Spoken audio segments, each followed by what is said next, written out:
जय हिंद दोस्तों, स्वागत करते हैं। आज हम इस टॉपिक पर बात करने जा रहे हैं, वह हाइड्रोकार्बन है और लोग इससे डरते भी हैं, तो डरने की ज़रूरत नहीं है दोस्तों। और हम इस टॉपिक को बढ़िया से हँसकर पढ़ेंगे।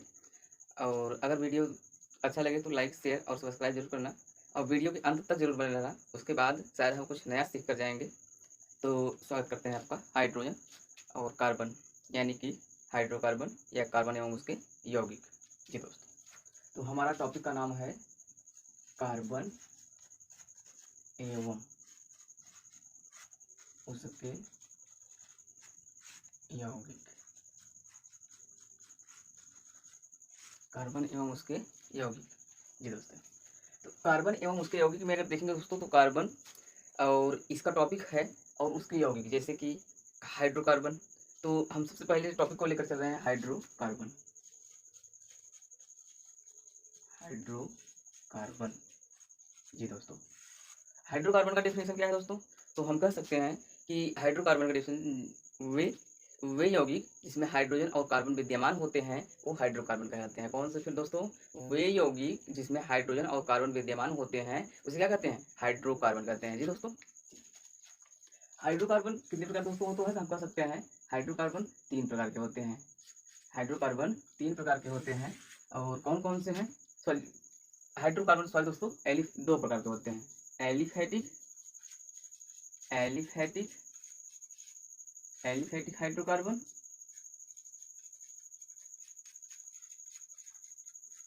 Aliphatic hydrocarbon, aromatic hydrocarbon. जी दोस्तों, एरोमेटिक हाइड्रोकार्बन, एरोमेटिक हाइड्रोकार्बन। अब एलिफेटिक हाइड्रोकार्बन क्या है दोस्तों? तो हम कह सकते हैं वे हाइड्रोकार्बन जिसमें चैन श्रृंखला बनती हो उसे एलिफेटिक हाइड्रोकार्बन कहते हैं। फिर से बोल रहे हैं दोस्तों, वे हाइड्रोकार्बन जो चैन श्रृंखला बनाती है। अब चैन श्रृंखला क्या है दोस्तों? जो रेखीय श्रृंखलाओं में आते हैं वे हाइड्रोकार्बन होते ही हैं, लेकिन कम होते हैं, एलिफेटिक हाइड्रोकार्बन होते हैं। जी दोस्तों, एलिफेटिक हाइड्रोकार्बन इस three type aliphatic hydrocarbon are three type. यह किस प्रकार होते हैं दोस्तों? हम समझते हैं कि यह जो होते हैं वह होते हैं alkane alkane alkene alkane alkene alkyne alkyne. जी दोस्तों, एल्केन एल्कीन एल्काइन। जी दोस्तों, एरोमेटिक हाइड्रोकार्बन क्या होते हैं? हम कह सकते हैं यह आपका देखिए तो छोटा है, हम कह सकते हैं रिंग संरचना। रिंग संरचना रिंग संरचना। जी दोस्तों, एल्केन क्या है दोस्तों? तो हम कह सकते हैं एल्केन वे हाइड्रोकार्बन जो कार्बन और कार्बन के बीच में एकल बंध बनाते हैं वह एल्केन कहलाते हैं। फिर से दोस्तों रिपीट करते हैं, वे हाइड्रोकार्बन जो कार्बन और कार्बन के बीच में सिर्फ केवल एक ही बंध बनाते हैं वे एल्केन कहलाते हैं। इसे हम संतृप्त हाइड्रोकार्बन की भी कहते हैं। क्या कहते हैं दोस्तों? संतृप्त हाइड्रोकार्बन। क्या बोलते हैं? संतृप्त हाइड्रोकार्बन। जी दोस्तों, तो यहाँ कार्बन और कार्बन के बीच में एकल बंध और इसे हम संतृप्त हाइड्रोकार्बन भी कहते हैं। इसका दोस्तों उपनाम एक होता है, उसे हम बोलते हैं एन। क्या बोलते हैं दोस्तों? एन। जी, वे हाइड्रोकार्बन जिसमें कार्बन और कार्बन के बीच में दो बंध हो। फिर से बोल रहे हैं दोस्तों, वे हाइड्रोकार्बन जिसमें कार्बन और कार्बन के बीच में कितने बंध होने चाहिए? 2 बंध होने चाहिए। अगर 2 बंध आ गए तो हम कह सकते हैं दोस्तों वह होगा क्या? वह आपका एल्कीन होगा, कार्बन और कार्बन के बीच में। जी दोस्तों, कोई भी कंपाउंड है उसके बीच में अगर कार्बन और कार्बन के बीच में डबल बंध मिले तो हम कह सकते हैं वह एल्कीन है। इसका उपनाम क्या है? ईन है सर। क्या नाम है? ईन है। जी दोस्तों, अब प्रश्न उठता यह है कि यह तो एल्कीन हो गया, लेकिन एक बात और है इसमें दोस्तों। क्या है? तो हम कह सकते हैं कि सर इसका कुछ कॉम्बिनेशन हो रहा है। वह क्या हो रहा है? तो इसे हम बोलते हैं असंतृप्त हाइड्रोकार्बन। जी दोस्तों, अभी इसके बाद लिखेंगे। तो एल्काइन वे हाइड्रोकार्बन जिसमें कार्बन और कार्बन के बीच में ट्रिपल बंध हो। कौन सा? फिर से बोल रहे हैं, कार्बन और कार्बन के बीच में कितने बंध? ट्रिपल बंध हो, 3 बंध हो, तो वह एल्काइन कहलाते हैं। क्या कहलाते हैं दोस्तों? कार्बन और कार्बन के बीच में 3 बंध, वह एल्काइन कहलाते हैं। इसका उपनाम है आइन। क्या नाम है दोस्तों? आइन। अब डबल बंध और ट्रिपल बंध, यानी कि कार्बन और कार्बन के बीच में 2 बंध या कार्बन और कार्बन के बीच में अगर 3 बंध आते हैं तो उसे दोस्तों हम कहते हैं क्या? असंतृप्त हाइड्रोकार्बन। असंतृप्त हाइड्रोकार्बन। यह क्या कहलाता है दोस्तों? तो हम कह सकते हैं संतृप्त हाइड्रोकार्बन। संतृप्त हाइड्रोकार्बन। जी दोस्तों, संतृप्त हाइड्रोकार्बन, असंतृप्त हाइड्रोकार्बन। अब उसके बाद दोस्तों क्या आता है, तो प्रश्न यह उठता है कि सर आपने इतना पढ़ा है, एल्केन के बारे में तो हमें मालूम ही नहीं, एल्कीन के बारे में मालूम ही नहीं, एल्काइन के बारे में मालूम ही नहीं। तो हमने कहा आप चिंता ना करिए ना, हम हैं, चिंता क्यों कर रहे हो, हाँ? हम है ना। तो यहाँ पर दोस्तों देखेंगे कि अभी आप कार्बन और कार्बन के बीच में एक महत्वपूर्ण तथ्य है, उसे हम शायद नहीं लिखे हैं, हमें लिखना होगा। हमें क्या करना होगा दोस्तों, लिखना होगा। अब वह क्या है कि वह महत्वपूर्ण है, हम नहीं लिखे हैं। क्या है वह महत्वपूर्ण जो हम नहीं लिखे हैं, तो जी दोस्तों इसको हम लिखेंगे, थोड़ा सा मिटा लेते हैं, तब उसके बाद आगे बढ़ते हैं।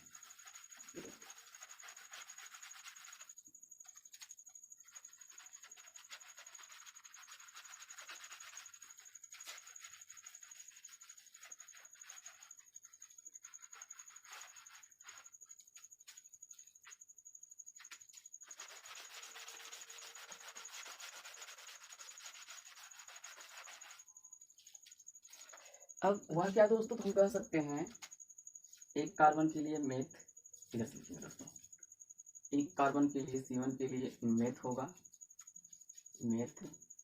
C2 के लिए एथ होगा, एथ। C3 के लिए होगा प्रोप,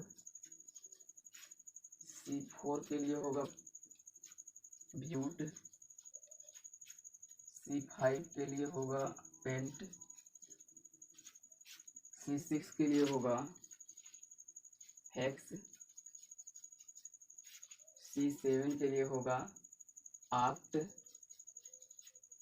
C8 के लिए होगा नॉन, C9 के लिए होगा, एक मिनट, C10 के लिए हेप्ट होगा, सॉरी हेप्ट, हेप्ट।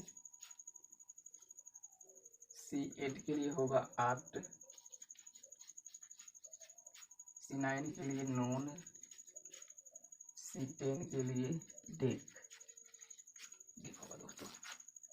अब प्रश्न यह उठता है, सर आपने इसे क्यों लिखवाया, तो हम कह सकते हैं अब इसका यूज आएगा। फिर से बोल रहे हैं, अब इसका यूज आएगा, किस तरीके से आएगा तो आप समझ पाएंगे, और समझ ही नहीं मज़ा आ जाएगा। क्या आएगा, मज़ा आ जाएगा जी दोस्तों, मज़ा आ जाएगा। तो हम कहेंगे कि यहाँ पर क्या है सर, तो यहाँ पर आप अब इसमें से किसी नाम को लीजिए। अब हमें एल्कीन बनाना है, एल्केन, एल्काइन बनाना है, तो हम कौन से नाम को लेते हैं दोस्तों, चलो ब्यूट लेते हैं। क्या लेते हैं दोस्तों, फिर से बोल रहे हैं, ब्यूट लेते हैं। क्या लेते हैं, ब्यूट लेते हैं दोस्तों। तो ब्यूट लेने के लिए हमें कितना कार्बन, 4 कार्बन, कितना कार्बन, 4 कार्बन, कितना कार्बन, 4 कार्बन, यानी कि C कितने ले लिए सर, तो हम कह सकते हैं कि 4 कार्बन ले लिए। अब यहाँ पर कह रहा है कि इस चैन में सभी जगह एकल बंध, कौन सा बंध दोस्तों, फिर से बोल रहे हैं एकल बंध। एकल बंध के लिए क्या होगा जी दोस्तों।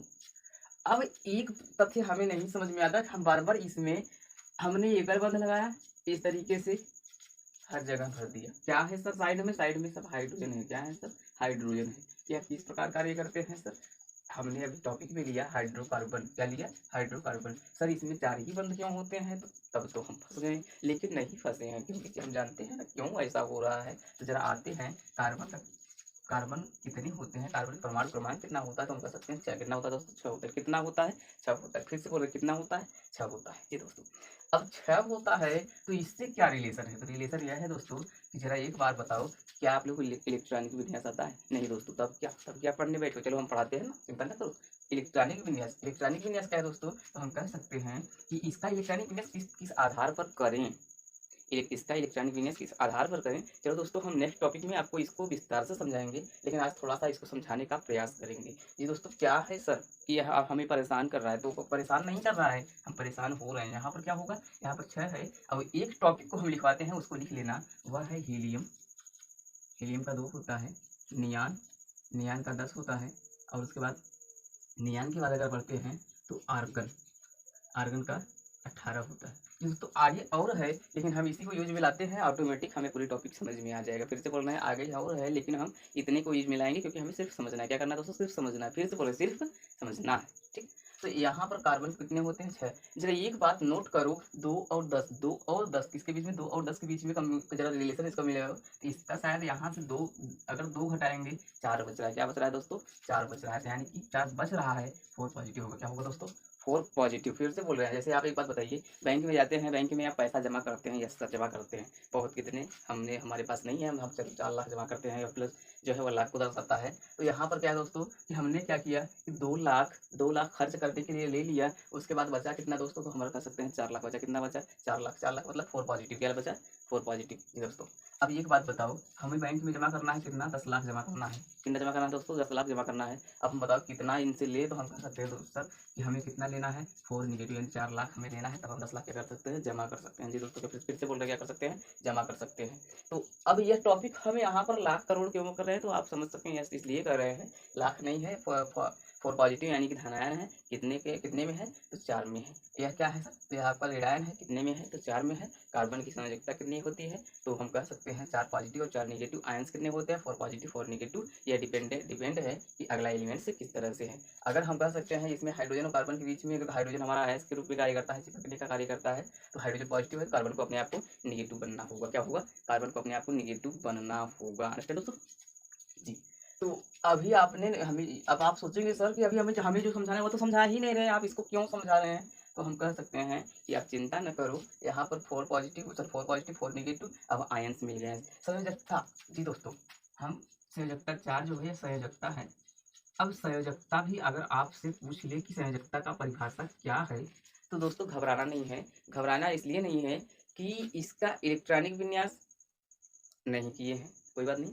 तो हम कह सकते हैं कि वे तत्व जिनके बाह्यतम कोश में जितने इलेक्ट्रॉन्स उपस्थित होते हैं वही उसकी संयोजकता कहलाती है। वे तत्व जिसके बाह्यतम कोश में जितने इलेक्ट्रॉन उपस्थित होते हैं वही उसकी संयोजकता कहलाते हैं जी दोस्तों। तो संयोजकता हम कह सकते हैं कार्बन के 4 होते हैं जी दोस्तों। अब हमने क्या लिया था? हमने लिया था सर कि हम ब्यूट लिए थे, 1 2 3 4 ब्यूट लिए थे। फिर से बोल रहे हैं क्या लिए थे दोस्तों? ब्यूट लिए थे। कितने हैं सर इसमें बंध? तो बंध इसमें 1 2 3 4। फिर से बोल रहे हैं 1 2 3 4। कितने हैं सभी में? देखेंगे दोस्तों 1 2 3 4, 1 2 3 4, 1 2 3 4, यानी कि दोस्तों हम कह सकते हैं इसका नाम क्या है? तो इसका नाम 1 2 3 4 के लिए ब्यूट होगा दोस्तों। क्या होगा? ब्यूट होगा। ठीक, ब्यूट होगा।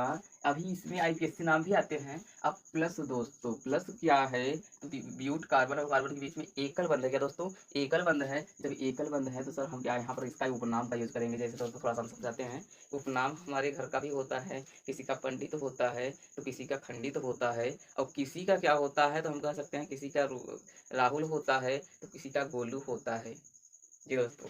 किसी का गोलू होता है, किसी का छोटू होता है। लेकिन यहाँ पर एल्केन का क्या है दोस्तों? एल्केन का एन है, एल्केन का इन है, एल्काइन का आइन है जी दोस्तों।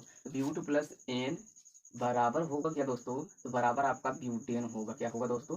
ब्यूटेन जी दोस्तों। समझ में आई बात कि नहीं? समझ में आया कि नहीं जी दोस्तों? अगर समझ में आया हो तो आगे बढ़ते हैं जी दोस्तों।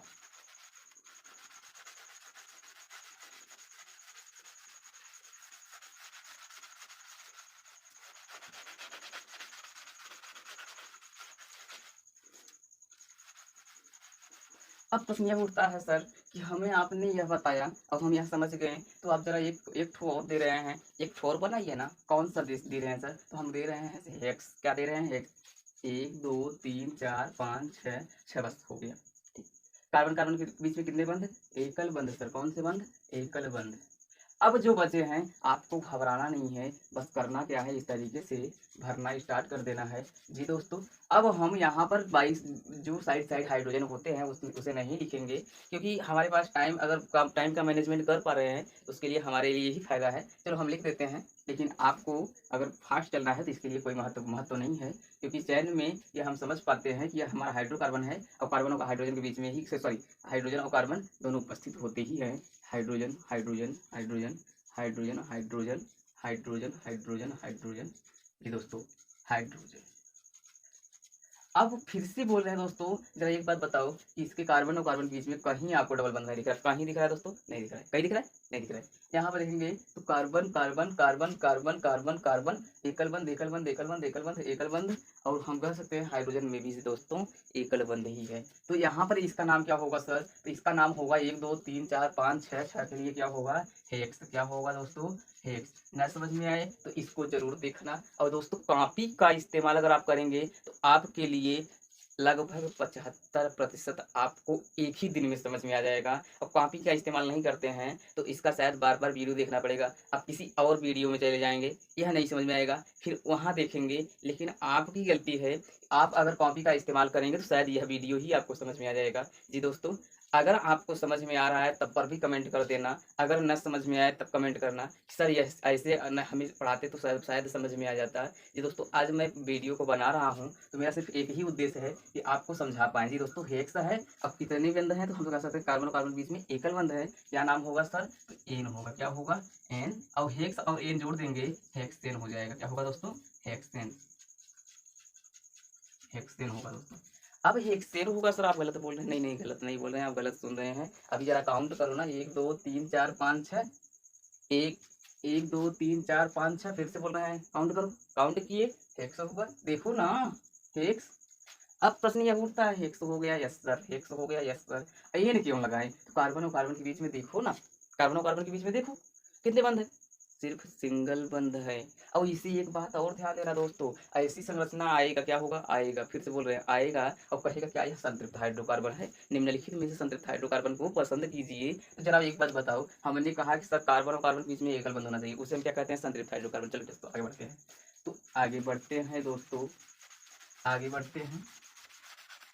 अब आगे बढ़ने के लिए हमें एक कार्य और करना होगा।